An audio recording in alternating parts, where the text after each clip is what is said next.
6월 3일 날 저희 이제 다들 선거를 하셨을 것 같은데 오늘 이제 주제가 이제 기독교 세계관, 이제 기독교와 정치에 대해서 함께 나누려고 합니다.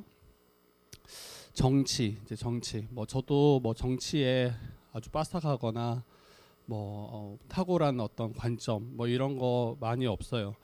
그런데 관심은 갖죠. 관심은 갖고 또 이게 필요하다라는 생각을 갖고 있습니다.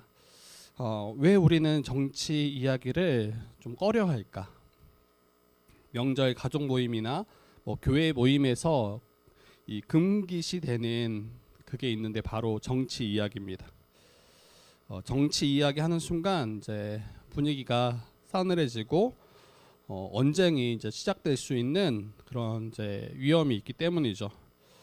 그래서 은연중에 이제 정치 이야기는 나의 정치적 신념은 이제 안에 감추고 이제 그 외에 다른 이야기를 하는 것이 이게 맞다라고 생각을 합니다. 그런데 이 기독교 세계관의 입장에서는 전에도 제가 이야기했던 것처럼 모든 영역은 하나님의 주권 아래에 있고 하나님의 주권이 미치지 않은 곳이 없다라고 했어요. 그러한 관점에서는 정치도 우리가 관심을 갖고 또 정치도 신자의 관점에서 기독교 세계관의 관점에서 바로 이해할 뿐 아니라 행할 수 있어야 된다가 바로 이 세계관의 관점입니다. 그래서 우리는 우리 삶을 결정짓는 이 정치라는 영역을 방치할 수 없어요. 적극적으로 참여하고 또 우리가 해야 될 바들을 잘 감당해야 되겠죠. 먼저는 정치가 무엇인지, 정치가 정말 필요한 것인지를 좀 한번 생각해 보면 좋겠는데, 이 정치를 저는 이제 어렸을 때, 그리고 아마 청년 한 20대 중반 뭐 이때까지만 해도 정치에 진짜 관심이 없었어요. 굉장히 따분한 이야기, 나와 상관없는 이야기. TV를 키면 이제 뉴스에서 이제 그 당시, 오늘날에는 이게 훨씬 덜하긴 하지만 그 당시 이제 정치인들의 모습은 막 소리치죠. 그리고 몸싸움을 하고 또 선거 유세하는 정도로 이 정치를 봤던 것 같습니다. 나와는 상관없는 일로 여겼던 거죠. 그런데 정치란 사람들이 함께 모여 살기 위해서 필요한 거예요. 정치란 사람들이 함께 모여 살기 위해서 필요한 겁니다. 예를 들어 이제 이 가치 있는 것들을 배분하는 일을 정치가 감당하는 거예요. 나라는 국민들로부터 세금을 걷죠. 그리고 그 예산은 무한대가 아닙니다. 예산이 한정되어 있어요. 그래서 그것을 이제 필요로 하고 또 그것을 차지하려는 이 수많은 그 이해관계에 있는 그런 집단 그리고 인간. 근데 이 욕구가 끝이 없기 때문에 이 예산을 배분하는 일이 굉장히 어렵습니다. 누구에게 더 줄 것인가? 누구에게 더 필요한가? 이러한 일들이 정치가 하는 일 중에 하나예요. 청년들의 뭐 주거 지원, 그리고 뭐 노인 복지, 아동 복지. 뭐 이 재정이 무한대라면 다 충분하게 다 지원하면 되겠죠. 그런데 어느 그 집단에게 어느 정도로 지원할 것인지에 대한 이야기는 굉장히 중요합니다. 뭐 국가 발전을 위한 뭐 R&D 투자, 그리고 뭐 고속도로 인프라 이런 것들도 어디에 놓을 것인지, 그리고 뭐 전염병이 일어났을 때 이 방역 시스템, 뭐 국방력, 교육, 뭐 이런 것들 다 정치에서 결정하고 행하는 일들이에요. 이러한 일은 개인이 홀로 감당할 수 있는 일이 아니에요. 나라의 국방을 어떻게 개인이 감당하며 전 국민의 또 우리 자녀들의 교육을 어떻게 개인이 감당할 수 있습니까? 이제 이 국가의 그 재정을 가지고 이러한 중요한 일들을 이제 필요한 곳에 시의적절한 곳에 잘 쓰는 것, 이게 바로 정치가 감당하는 일입니다. 또 각자가 이해관계가 다 달라요. 수많은 사람들이 이 이해관계 때문에 이제 갈등을 빚고 다투기도 하고 어떤 집단은 환경을 최우선으로 이야기합니다. 그리고 다른 집단은 이 경제 문제, 일자리를 위해서 이 경제 개발을 먼저 이야기하기도 하죠. 그래서 서로의 이해관계가 다르고 이것이 만약 정치가 개입하지 않고 방치한다라면 서로 이제 엄청난 충돌과 다툼이 일어날 게 분명합니다.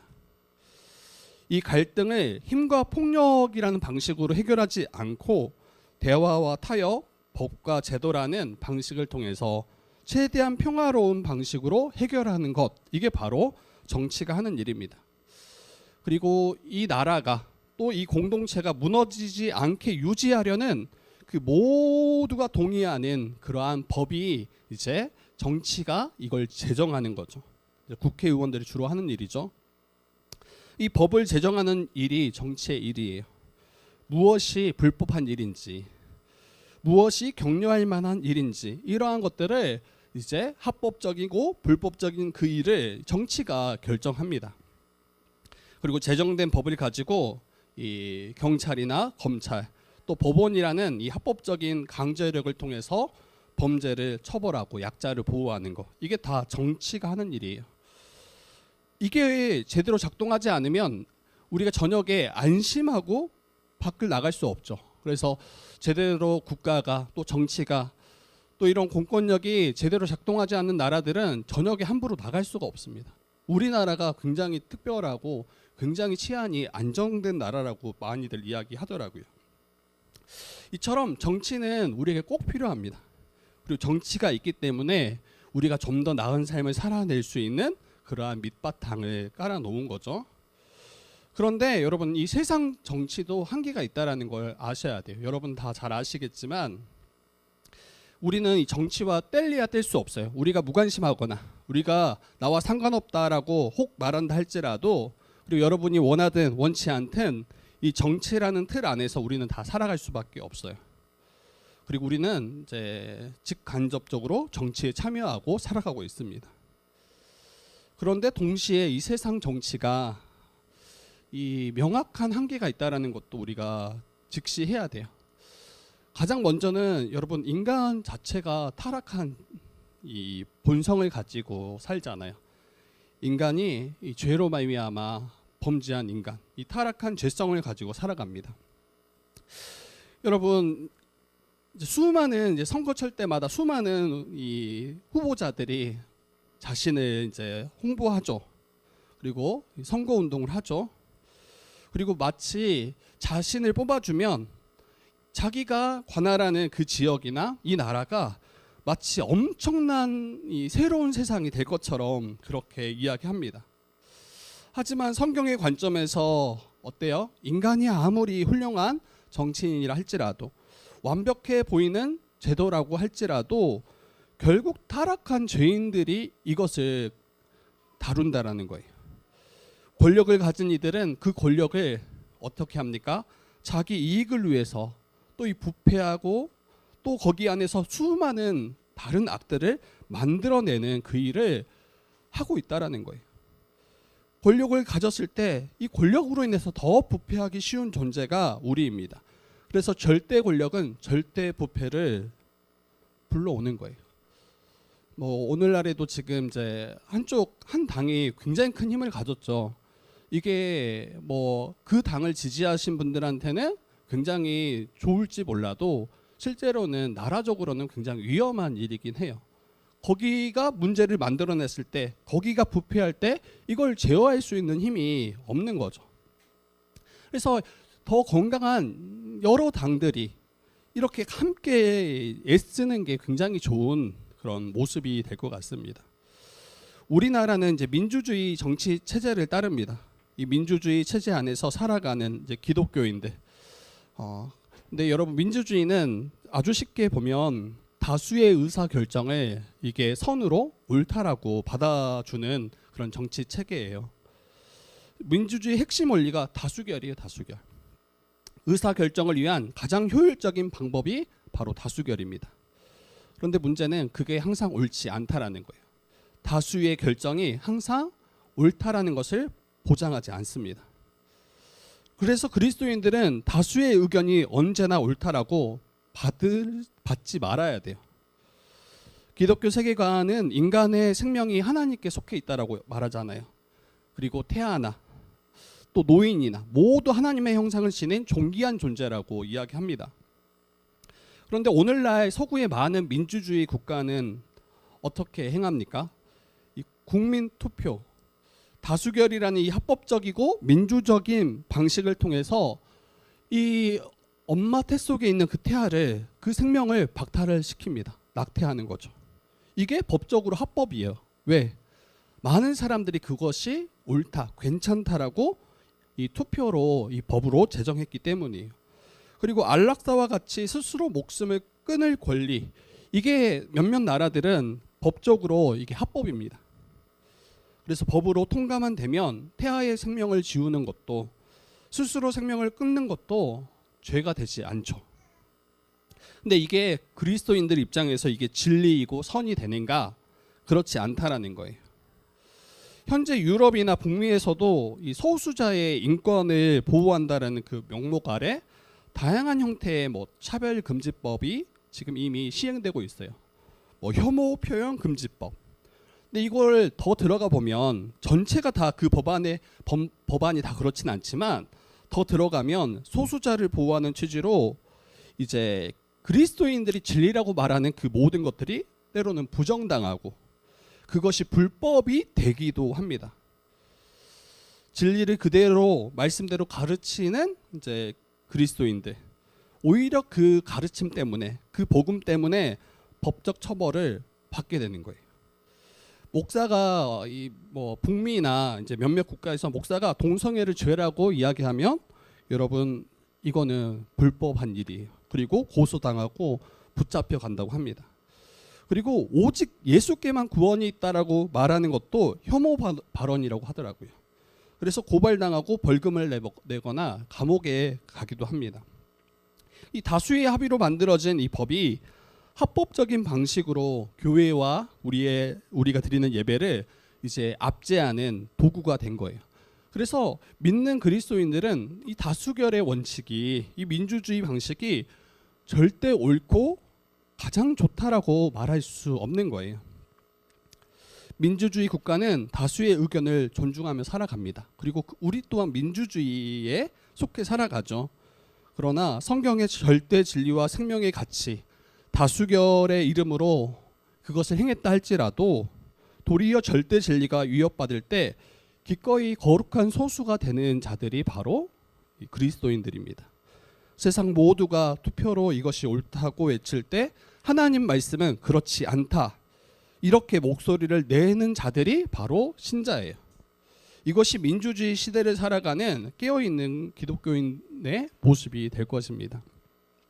그래서 우리가 목소리를 좀 잘 낼 수 있으면 좋겠는데, 이제 개교의 중심이다 보니까 이 함께 어떤 사회적 현안에 대해서 목소리 내는 게 굉장히 약한 건 사실인 것 같아요. 카톨릭이나 어떤 타 종교의 단체들은 이런데 한 목소리로 목소리를 내는 게 비교적 쉬운 것 같은데, 이 교회에는 그런 부분들이 굉장히 약합니다. 이제 이런 부분들을 교단 차원에서 또 기독교 차원에서 고민할 수 있으면 좋겠다라는 생각이 들고,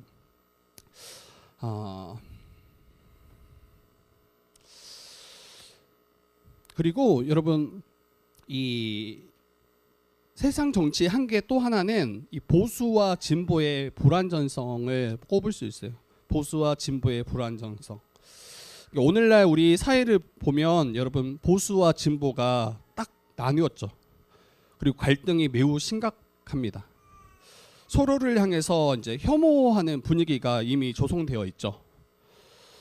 또 가족들 중에서 이러한 이제 서로 다른 정치 성향 때문에 막 의절하는 경우도 있는 것 같고, 어떤 교회는 이 정치 이야기 때문에 완전히 반으로 갈리는 경우도 있다고 합니다. 그러니까 서로를 이제 원수처럼 노려보는 거예요. 이 정치의 이 문제로 인해서. 왜 이렇게까지 극단적으로 싸우는 걸까?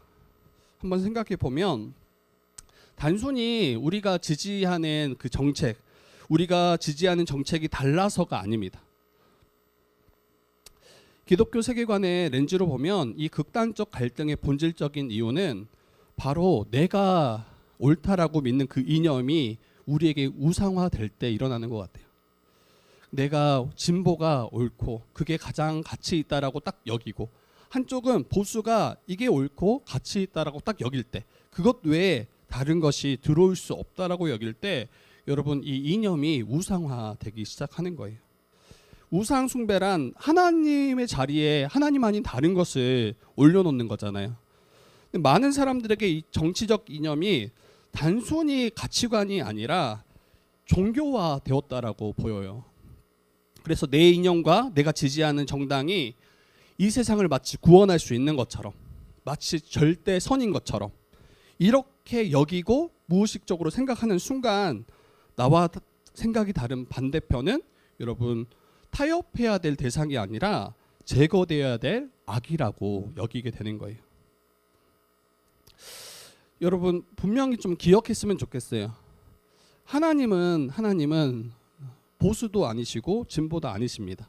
이렇게 이제 말하면 이제 혹시 영상이 이제 올라갈 텐데, 이렇게 말하면 저는 이제 약간 진보 쪽에 목회자로 찍혀서 이제 아마 또 뭐 제 영상에 관심이 없어서 참 다행이다 이럴 때는 마음껏 말해도 아무도 뭐라 하지 않아도 다행이다 생각이 드는데, 여러분 하나님은 보수도 진보도 아니세요.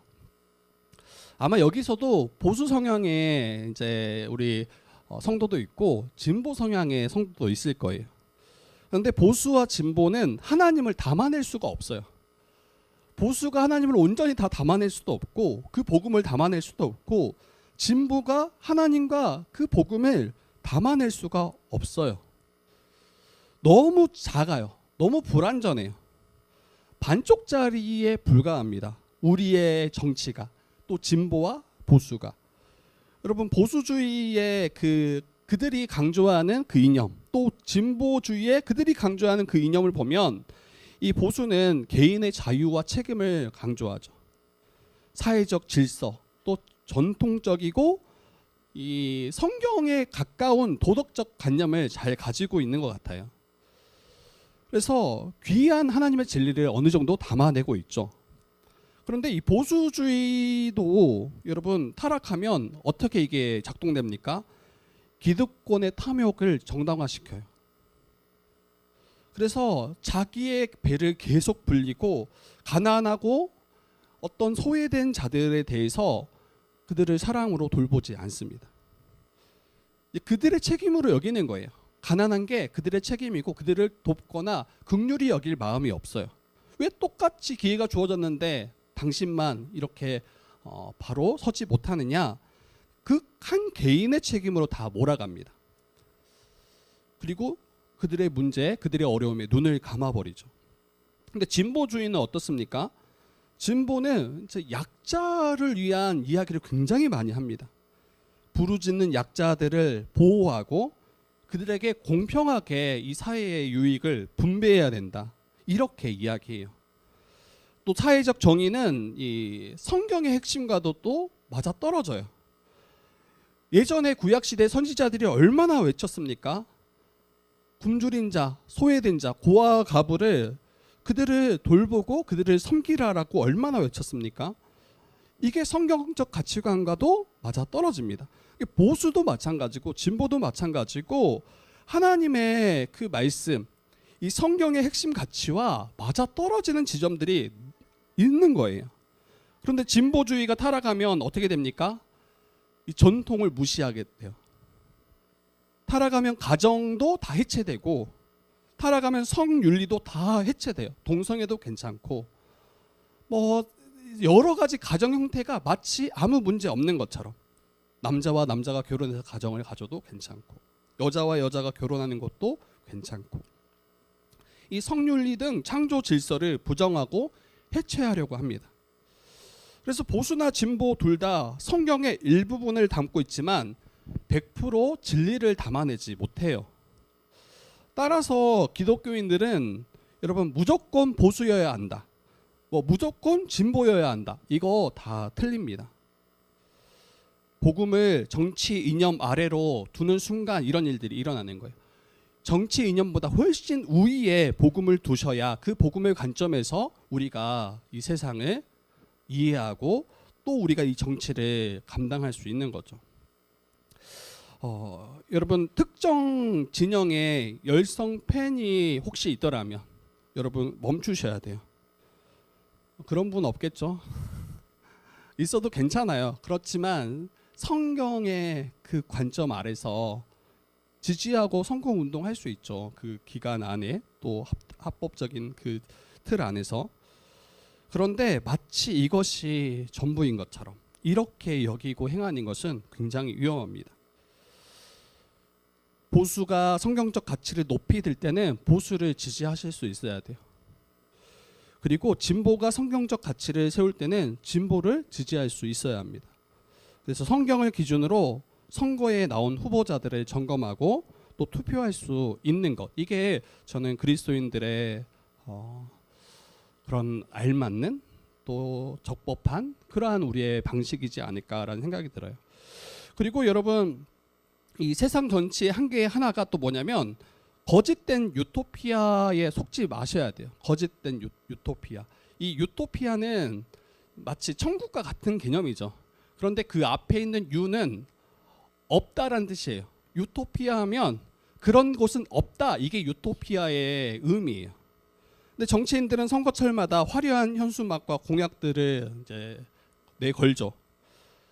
내가 선출되면 경제를 반드시 살려놓겠습니다. 아파트값을 잡겠습니다. 무상교육, 무상복지, 무상의료, 뭐 모든 걸 다 마치 무료로 다 제공할 수 있는 것처럼, 그리고 빈곤을 완전히 뿌리 뽑을 수 있는 것처럼 그렇게 공약을 내겁니다. 그리고 어느 또 양쪽 다 이래요. 부패하고 썩어빠진 세력을 완전히 척결하고 청산하겠습니다. 단 하나의 불의도 없는 맑은 사회, 정의로운 사회를 내가 만들겠습니다. 차별도 없고 고통도 없는 세상 만들겠습니다. 정치인들은 하나같이 자신을 뽑아주면 이 땅의 문제가 해결되고 정의가 구현되며 완벽한 지상낙원이 열릴 것처럼 그렇게 이야기하죠. 그런데 기독교 세계관 입장에서, 그런 관점에서 이러한 현상을 가리켜서 뭐라고 하냐면 이 정치적 메시아주라고 부릅니다. 정치적 메시아주. 우리는 정치에 힘을 다해 참여해야 합니다. 왜? 이것이 우리의 삶과 아주 밀접하게 연관되어 있기 때문에. 그렇지만 거짓된 유토피아에 속으시면 안 돼요. 그러한 거짓된 유토피아적 생각을 버리셔야 합니다. 내가 지지하는 후보가 당선된다고 해서 이 땅에 천국이 오지 않습니다. 반대로 내가 반대하는 후보가 당선된다고 해서 여러분 이 나라가 망하지 않아요.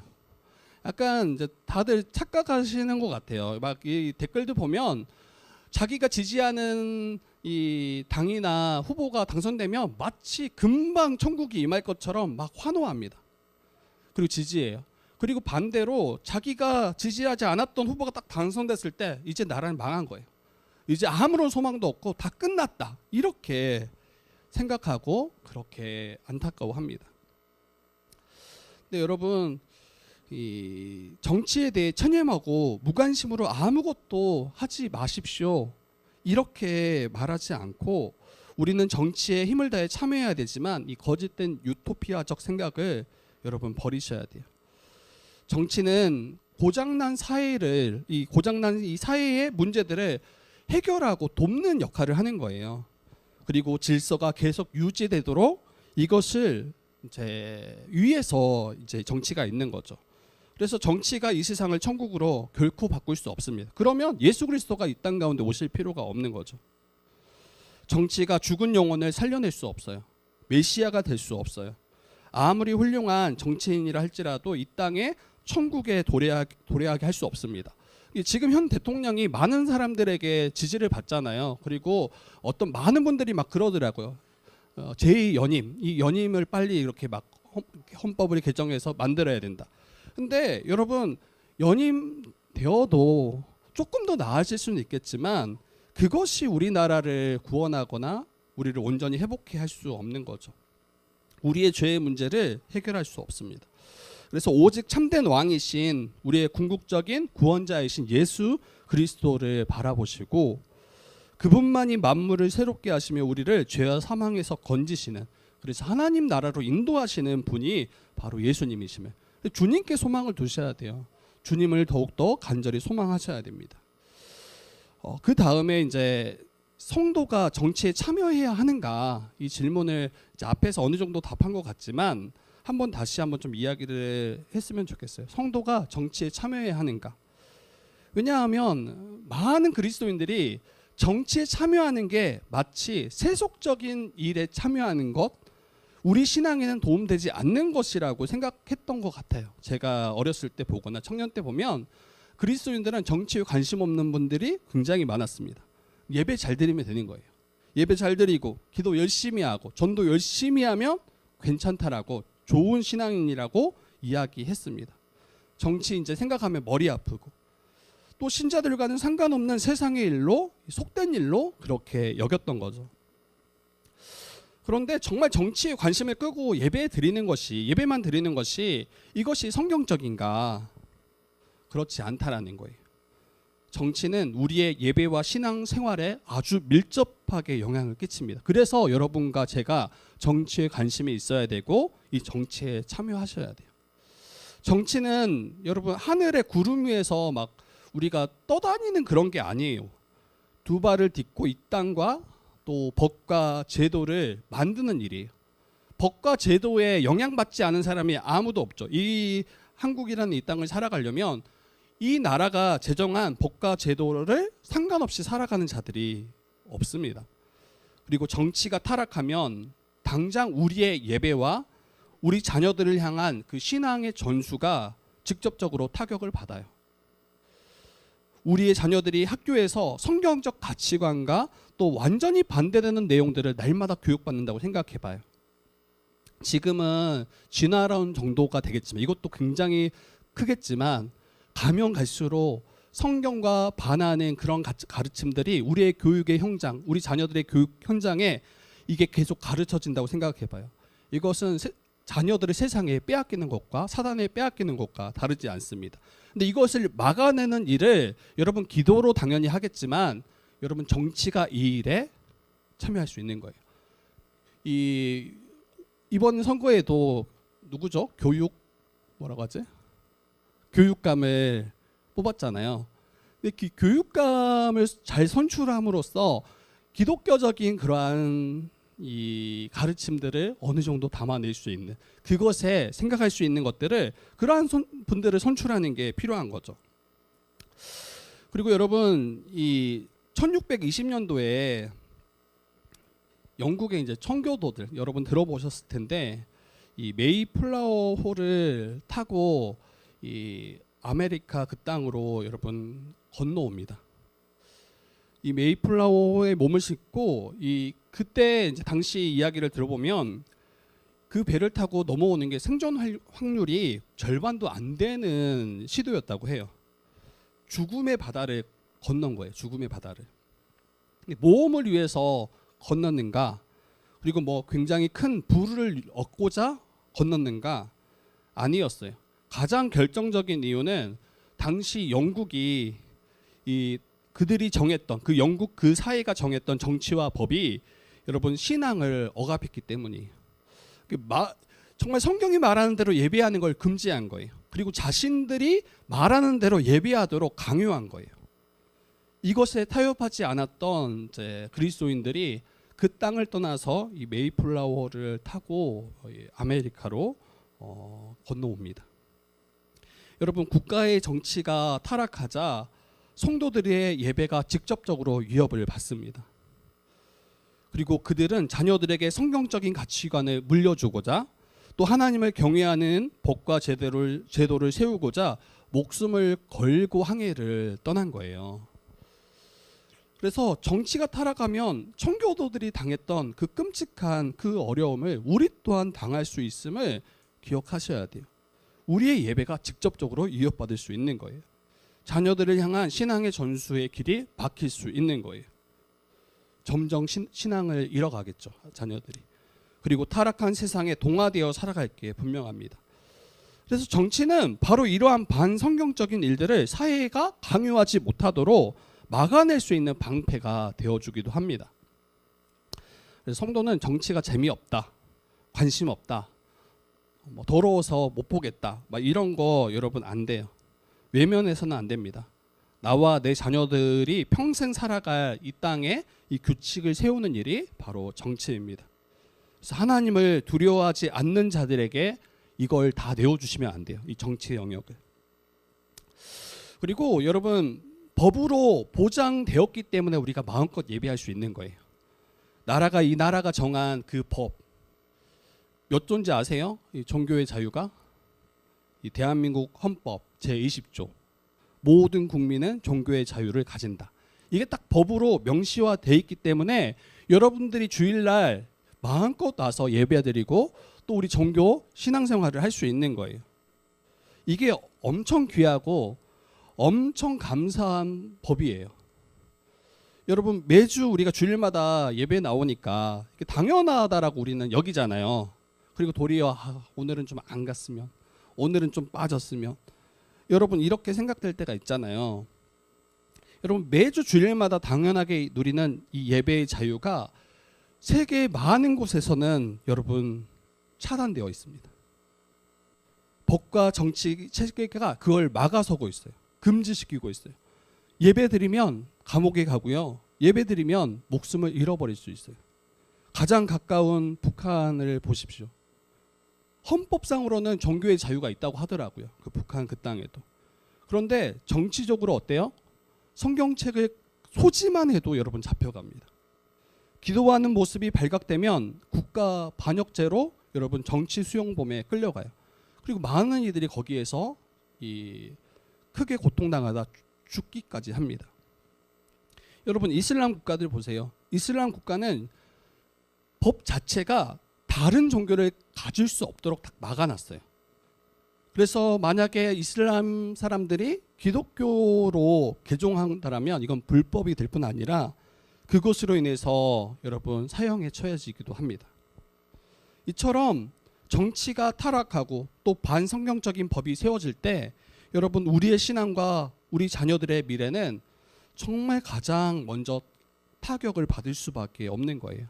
그래서 저와 여러분들이 눈을 여러분 부릅뜨고 여러분 정치가 잘 돌아가는지, 어떤 이들이 반성경적인 그러한 법을 제정하고 있지는 않는지, 여기에 우리가 정신을 차리셔야 돼요.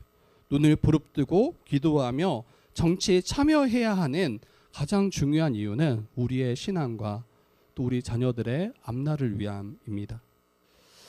그렇다면 여러분, 우리는 어떻게 좀 정치에 참여할 수 있을까?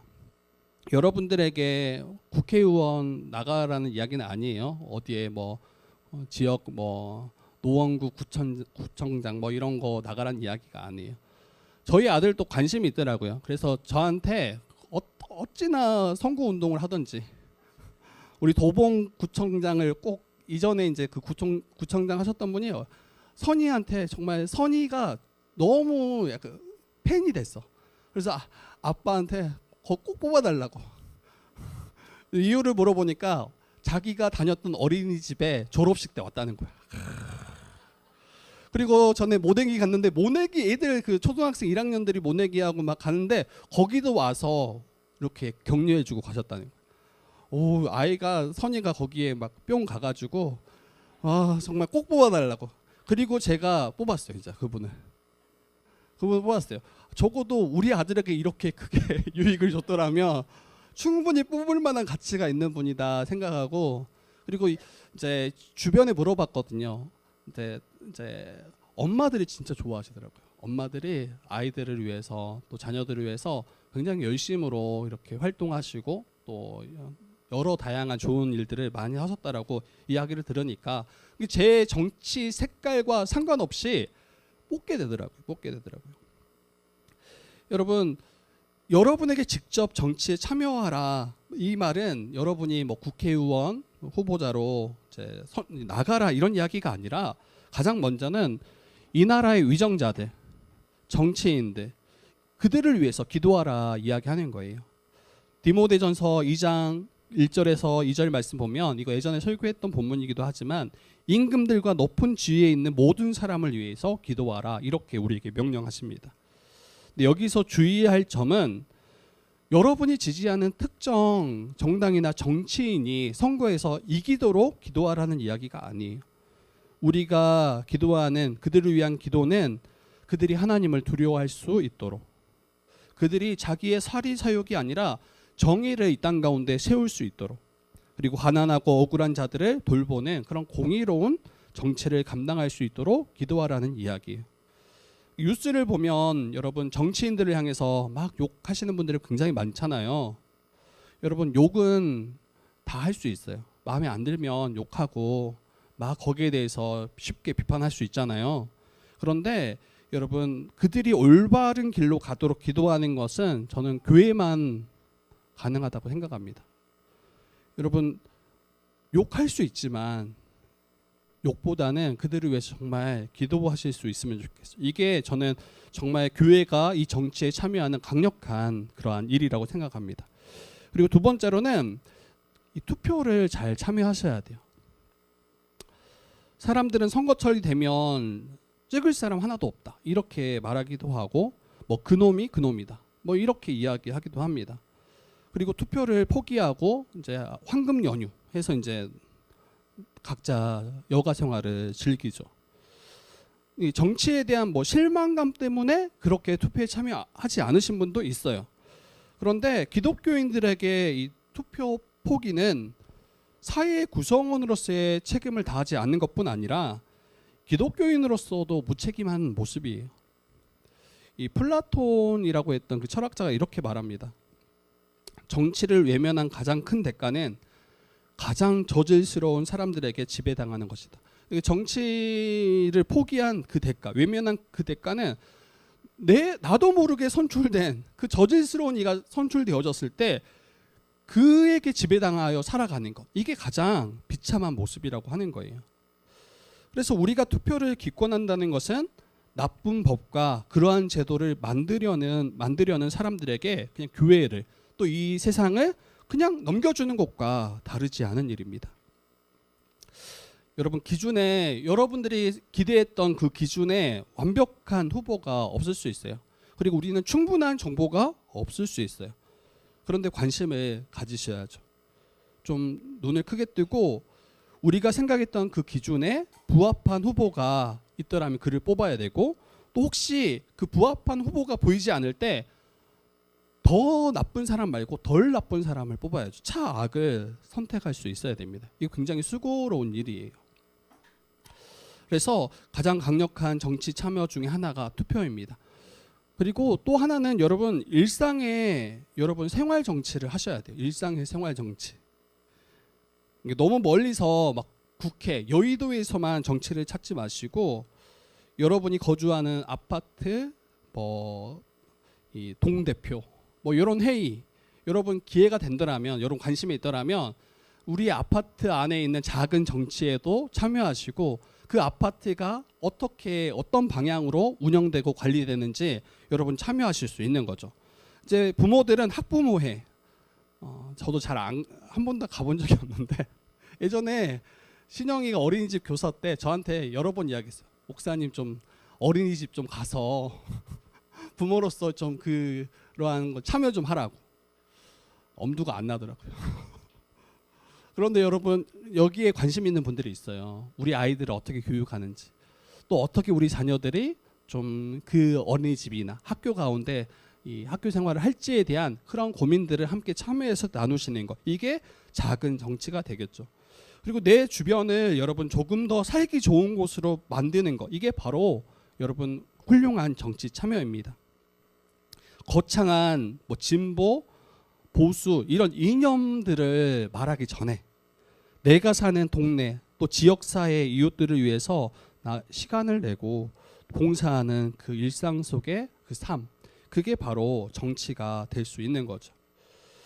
그리고 저희 이제 한국 교회가 이 정치에 참여하는 것들을 저도 때로 보기도 하는데, 이 선거철뿐만 아니라 1년에 한 번이나 2년에 한 번이나 그 지역을 관할하고 돌보는 국회의원을 초청합니다.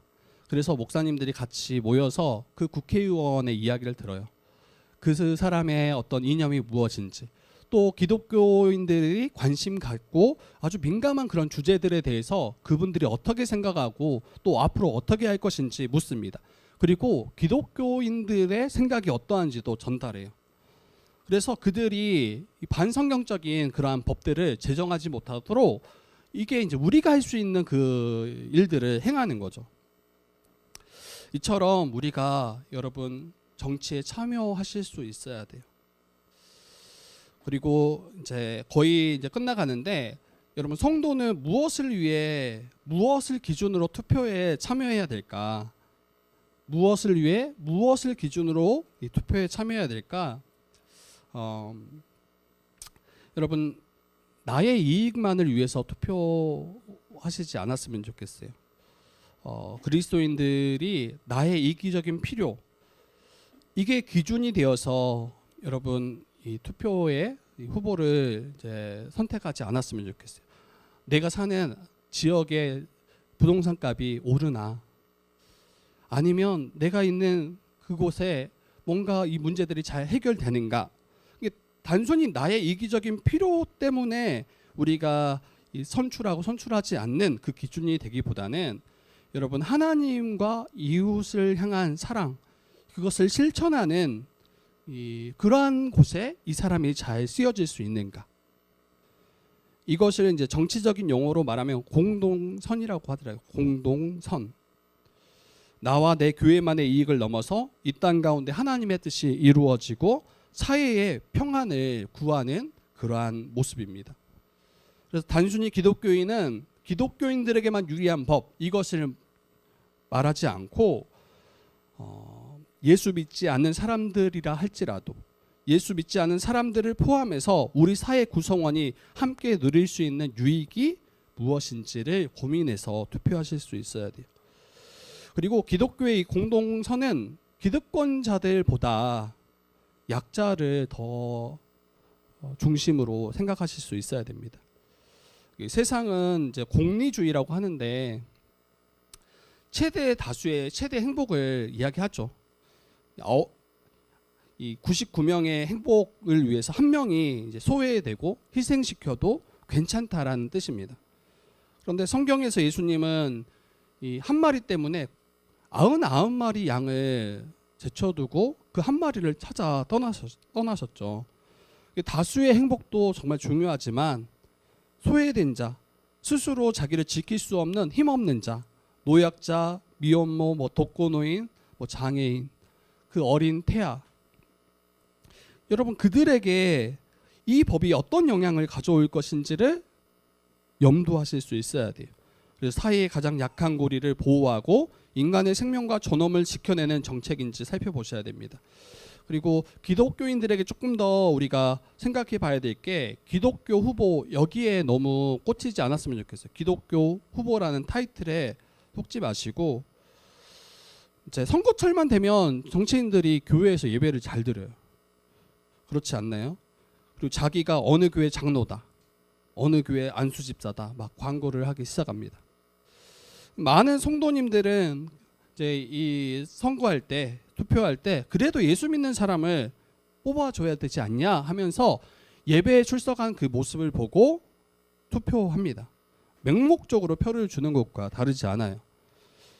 여러분 저는 혹 두 명의 후보가 있을 때 한 사람이 교회에 다니는 그러한 사람 그리고 한 사람은 교회에 다니지 않는 사람 이 두 후보가 있을 때 저는 교회에 다니지만 불의하고 일 잘하지 못한 사람보다 교회에 다니지 않더라도 성경의 가치를 조금 더 구현해낼 수 있는 정의와 긍휼, 자유에 부합한 후보자에게 투표하는 게 더 맞겠다라는 생각이 듭니다. 그래서 종교적 타이틀이 아니라 그들의 어떠한 법안을 냈고 또 어떠한 자들을 위해서 일해왔는지를 좀 보시고 이렇게 판단하실 수 있으면 좋겠어요. 이제 마지막입니다. 마지막 요거는 이제 저희 교회에는 직접적으로 지금 상관은 없을 것 같은데 그래도 한번 이야기해 두는 게 좋겠다 싶어요. 여러분 교회 안에서 다른 정치적 성향을 가진 성도들을 우리가 마주할 때 그때 어떻게 대해야 할까 이걸 한번 잠깐 나누도록 하겠습니다. 서로 정치 성향이 다른 분들 정치 이야기를 하게 될 때 이제 긴장감이 오갑니다. 무심코 나온 정치 이야기 하나 때문에 앞에서도 이야기했지만 얼굴이 붉히고 오랜 세월 함께했던 동역자와 이제 관계를 끊는 그런 일들도 교회 안에 벌어지기도 해요. 그래서 교회 안에서 나와 정치적 의견이 다른 성도를 만났을 때 우리는 무엇을 기억해야 될까? 여러분, 이 이념의 색깔, 보수냐 진보냐, 이 이념의 색깔보다 예수 그리스도의 보혈을 더 붙잡으실 수 있으면 좋겠어요. 세상은 빨간색은 빨간색끼리, 파란색은 파란색끼리 딱 서로 나뉘어서 살아가잖아요. 그리고 서로 다른 색깔을 적대시합니다. 그러나 그리스도인들은 다른 정치 성향을 가졌다 할지라도 예수 그리스도가 흘리신 그 보혈의 피로, 그분의 은혜로 예수 안에서 하나 됐음을 믿는 자들이에요. 예수 안에서 한 몸 되고 한 존재 됐음을 믿는 자들이 바로 그리스도인들입니다. 그래서 우리 교회는 이제 매월 성찬식을 갖죠. 함께 떡을 떼고 함께 같은 잔을 마시면서 서로가 지지하는 정당이 다르다는 이유로 형제 자매를 여러분 적대시하지 않습니다. 악으로 규정하지 않아요. 그의 신앙이 거짓이다 정죄하지 않아요. 그리스도 안에서 한 몸됨을 부인하는 거예요. 만약 그런 분이 있으면 저희 교회는 7일을 할 거예요. 7일을 하고 돌이키지 않으면 이제 떠나 보내야겠죠. 교회에서 계속 빨간색, 파란색 뭐 이렇게 계속 이제 이야기한다면 욕을 먹더라도 사랑이 없다라고 혹시 그렇게 한다 할지라도 여러분 이거는 이제 다루어야 될 수밖에 없는 것 같아요. 그래서 보수의 정치 성향을 더 지지하는 성도는 여러분 가난한 자를 돕기 위해서 경제 파이를 키우자고 하는 거예요. 기업이 잘 돼야 일을 만들고 스스로 고기 잡는 법을 가르쳐야 한다라는 게 보수의 정치 성향을 지지하는 성도들의 마음이죠. 그들도 가난한 자를 위한 방향인 거죠. 근데 진보적인 성향을 가진 성도들도 가난한 자를 돕자고 하는 건 똑같아요. 그렇지 않습니까? 당장 굶주림으로 큰 고통당하는 이들이 있더라면 국가가 적극적으로 개입해서 세금으로 복지를 행하자는 거예요. 국가가 가진 자원을 가지고 가난한 자들에게 분배함으로써 그들이 일어설 기회와 회복할 힘을 주자고 말하는 거예요. 이게 어느 게 더 성경적입니까? 어느 게 더 사탄적인 겁니까? 여러분 그런 거 아니죠. 둘 다 성경적인 거예요. 둘 다 성경적이고 둘 다 하나님이 기뻐하실 만한 저는 일이라고 생각합니다. 그래서 나와 다른 정치적 주장을 들을 때 저 사람은 성경을 거스린 틀린 사람이라고 정죄하지 말고 하나님의 정의를 저런 방법으로 이룰 수 있구나라는 것을 잘 들어주고 그것을 함께 인정해 주는 것. 이게 저는 바른 이 교회로서 살아가는 모습이라고 생각합니다. 그래서 교회는 서로를 향해서 이 정치적 혐오를 끊어내는 통로가 돼야 돼요. 밖에서 그렇게 살아갔던 이들도 교회만 들어오면 서로를 향한 그 정치 혐오를 끊어내고 나와 정치 성향이 반대인 성도에게 다가가서 따뜻한 말을 건네고 함께 식사하고 함께 차를 나눌 수 있어야 됩니다. 논쟁하려고 하지 마시고 내가 맞다 네가 맞다 이렇게 싸우지 마시고 그분들이 어떤 삶을 살아왔는지를 귀 기울이시면 왜 그렇게 주장하고 이야기하는지 충분히 이해가 됩니다. 나이 드신 분들이 보수가 많잖아요. 그분들이 살아왔던 삶은 전쟁 가운데 살아왔고 이 전쟁의 끔찍함을 아시는 분들이라 도리어 더 보수적인 이 정치 성향을 띠기가 쉬워요. 근데 이러한 그들의 삶의 배경을 이해한다면 충분히 이해할 수 있습니다. 반대도 마찬가지죠. 반대도. 여러분 말씀을 좀 이제 강의를 마치겠는데요. 우리는 이 땅을 발딛고 살아가는 이제 이 대한민국의 시민이죠. 동시에 영원한 하나님 나라의 시민권을 가진 두 시민권자입니다. 하나님 나라와 또 대한민국. 그래서 우리는 세상 정치에 무관심해서는 결코 안 된다. 반대로 세상 정치를 구원자로 맹신해서도 안 된다. 정치는 결코 이 땅에 천국을 가져다 줄 수도 없고 우리를 구원할 수 없다는 걸 여러분들 기억하셨으면 좋겠어요. 그리고 우리의 진정한 왕은 예수 그리스도 한 분뿐이시고 우리의 구원자도 예수 그리스도 한 분뿐이십니다. 주님 다시 오실 때 이 땅이 완벽하게 회복될 거예요.